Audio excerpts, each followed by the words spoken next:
Assalamualaikum warahmatullahi wabarakatuh. Baik rekan-rekan YouTuber, malam ini saya akan membahaskan beberapa persoalan terkait dengan situasi dan kondisi yang terjadi di Aceh pada saat ini.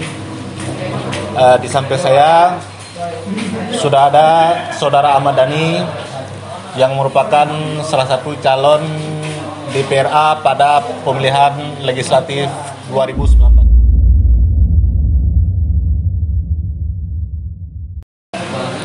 Assalamualaikum warahmatullahi wabarakatuh. Baik rekan-rekan YouTuber, malam ini saya akan membahaskan beberapa persoalan terkait dengan situasi dan kondisi yang terjadi di Aceh pada saat ini. Di samping saya sudah ada Saudara Ahmad Dhani yang merupakan salah satu calon DPRA pada pemilihan legislatif 2019 yang lalu. Oke, yang pertama saya ingin menanyakan kepada Saudara Ahmad Dhani terkait dengan pemotongan anggaran daya yang dilakukan oleh pemerintah Aceh dipindahkan untuk anggaran COVID-19. Yang ingin saya tanyakan, bagaimana pendapat Saudara Ahmad Dhani terkait dengan pemotongan anggaran dari badan daya yang dipindahkan untuk COVID-19. Selanjutnya silakan Bang Dhani memberikan tanggapan. Baik, Assalamualaikum warahmatullahi wabarakatuh. Salam mulia kepada seluruh masyarakat Aceh, pemirsa YouTuber yang ada di Nangro Aceh.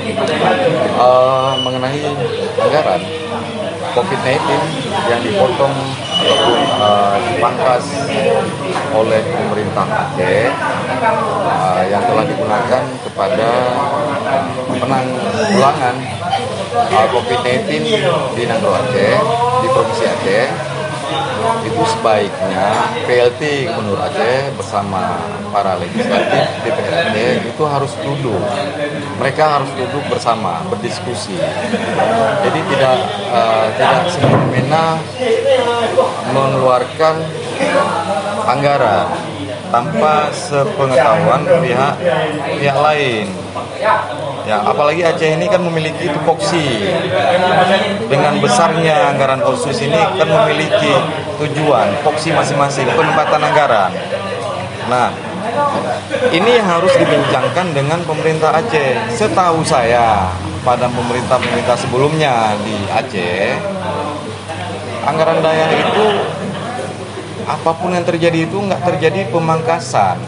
Malahan pemerintah Aceh memikirkan bagaimana caranya anggaran tersebut harus ada penambahan terhadap pesantren ataupun garingnya daya lah. Ini kan kita mengingat Aceh ini tidak lepas dengan yang namanya pendidikan pesantren. Hampir seluruh Aceh, hampir setiap kabupaten, bahkan hampir setiap kecamatan kita memiliki daya. Ini sangat penting. Ini pemerintah. Saya berharap begini. Pemerintah harus duduk kembali dengan pihak DPR Aceh, membahas kemana anggaran ini diperuntukkan. Begitu. Nah, selanjutnya terkait dengan ketidaktahuan DPRA dalam pemindahan anggaran dari badan daya kepada COVID-19. Bagaimana tanggapan Anda? Nah, ini kan negara demokrasi ya. Kita menjunjung tinggi nilai-nilai peradaban. Semua dari kita di sini di Aceh memiliki sebuah komitmen dari dasar. Pihak legislatif atas nama perwakilan rakyat ingin memperbaiki kondisi Aceh menjadi yang lebih produktif. Begitu juga pemerintah Aceh terpilih ingin menjadikan Aceh lebih berkembang dari Aceh sebelumnya. Kita ini bukan seorang yang memiliki power yang lebih hebat tanpa membutuhkan orang lain. Aceh ini butuh kerjasama yang kuat. Jadi begini, bangsa Puani ya, kita ini nggak bisa melakukan sesuatu tanpa ada musyawarah, tanpa ada kerjasama yang lebih baik. Seharusnya pemerintah Aceh, khususnya di PLT, harus duduk bersama. Apapun kebijakan yang ingin dilakukan, duduklah bersama DPR. Mungkin dengan duduk bersama DPR kita akan mendapatkan solusi, peluang ataupun solusi terbaik apa yang menjadi wacana yang harus kita anggarkan. Yang anggaran tersebut dapat dinikmati, dapat dirasakan, bermanfaat lah. Terkait dengan tugas DPR dalam hal ini sebagai legislasi anggaran dan pengawasan anggaran. Yeah.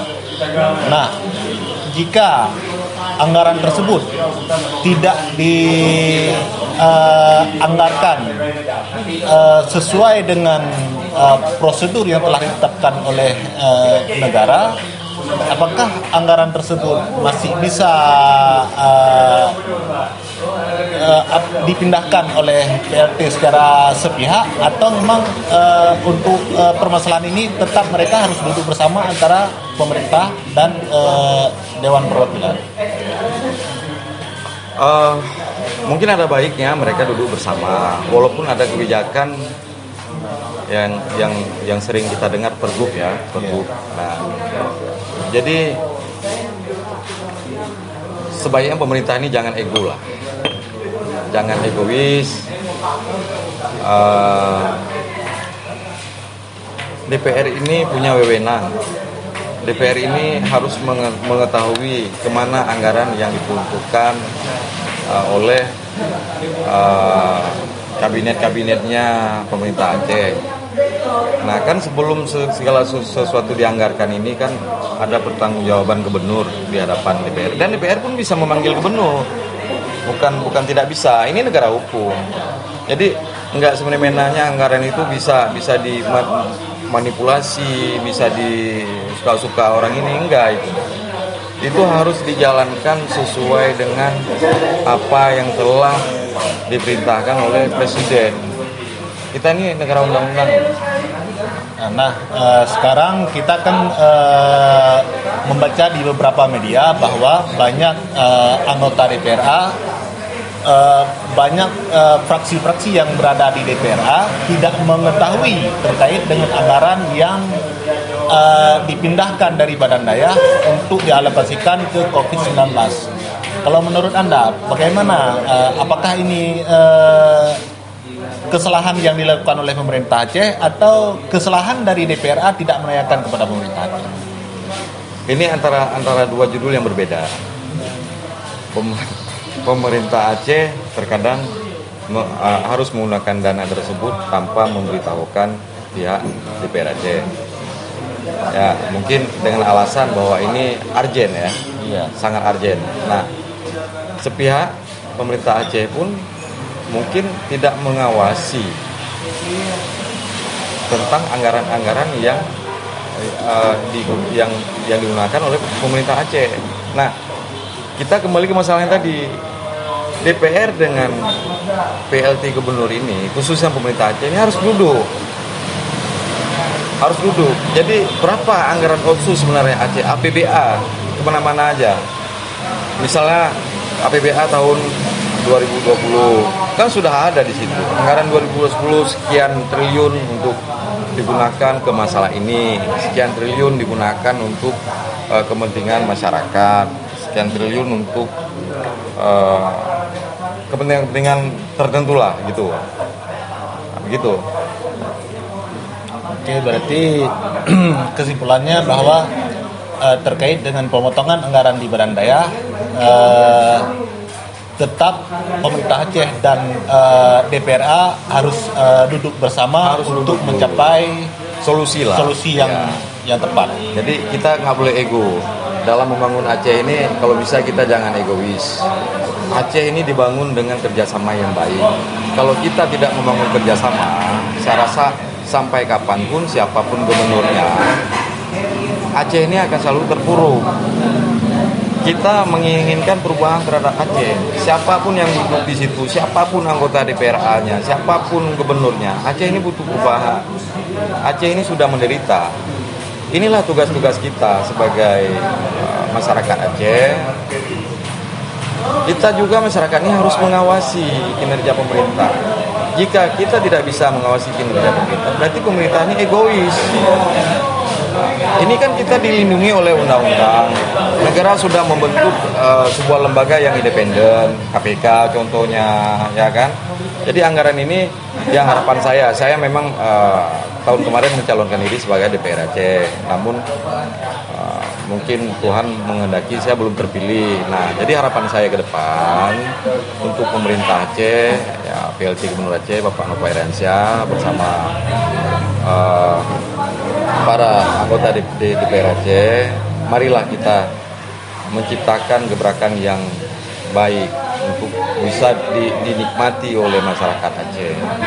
Jadi bukan masyarakat ini janganlah menikmati isu-isu yang tidak penting. Nah, misalnya isu-isu yang dapat merugikan Aceh sendiri, gitu. Artinya jangan terlalu mempertimbangkan ego masing-masing sehingga masyarakat yang dirugikan. Iya, benar. Jadi nggak penting ego itu. Yang terpenting sekarang ini kebijakan. Kebijakan itu pro kepada rakyat nggak? Nah, kalau memang kebijakan itu tidak pro kepada rakyat, untuk apa mereka hadir di pemerintah? Nah, begitu. Oke. Mungkin saya rasa sekilas ini sudah mengarah kepada pokok daripada pembicaraan kita. Oke, terima kasih Pak Madani sudah bersedia diwawancarai. Mungkin lain kali di kesempatan yang lain kita akan terus membincang-bincang terkait dengan kondisi Aceh kekinian. Terima kasih kembali. Oke, sampai di sini rekan-rekan YouTuber. Mungkin lain kali kita akan mewawancarai tokoh-tokoh yang ada di Aceh, baik itu tokoh politik maupun tokoh-tokoh daerah yang mereka semua memikirkan bagaimana kemakmuran Aceh, bagaimana kemajuan Aceh di masa yang akan datang. Terima kasih. Assalamualaikum warahmatullahi wabarakatuh.